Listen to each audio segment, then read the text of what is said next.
কখনো কি শুনেছেন মাত্র 2 টুকরা মাংস খাওয়ার অপরাধে কারো ডিভোর্স হয়? হ্যাঁ, আমার হয়েছিল। মাত্র এই 2 টুকরা মাংসই আমার জীবনের দাম ঠিক করে দিয়েছিল। এই 2 টুকরা মাংস খাওয়ার অপরাধেই আমার শেষ হয়ে গেল 7 বছরের সুখের সংসার। শেষ হয়ে গেল আমার সব স্বপ্ন। আমি ছোটবেলা থেকেই স্বপ্ন দেখতাম একটা ভালোবাসায় ভরা সুখের সংসার হবে আমার। শ্বশুরবাড়ি মানেই হবে আমার নিজের আরেকটা ঘর, শাশুড়ি হবে আমার মায়ের মতো।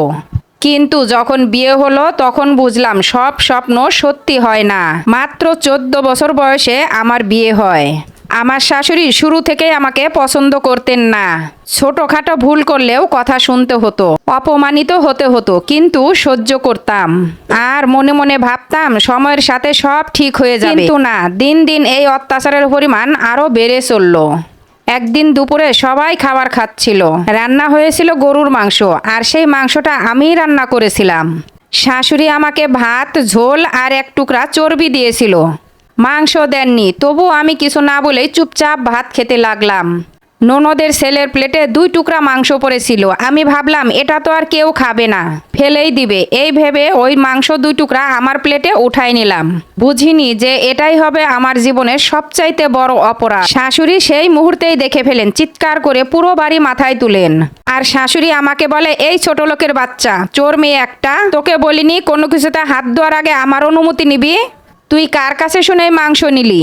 আমি কাঁদতে কাঁদতে বললাম, মা আমি তো শুধু 2 টুকরা মাংস নিয়েছি, আর এটা তো আপনারা ফেলেই দিতেন। কিন্তু কে শুনবে কার কথা? স্বামী আমার পাশে দাঁড়ালো না, একবারও আমার চোখের পানি দেখলো না। সে ছিল মা ভক্ত।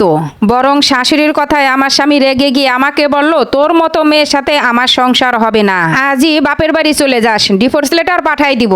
শাশুড়ি ঘাড় ধাক্কা দিয়ে এক কাপড়ে বাড়ি থেকে বের করে দেয়।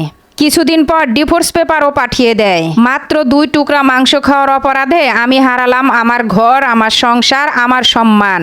আজও এই কথা ভাবলে আমার 2 চোখ পানিতে ভিজে যায়। আমি তো চেয়েছিলাম একটু সম্মান, একটু ভালোবাসা, আর আমি কি পেলাম? শুধু কষ্ট আর একাকিত্ব।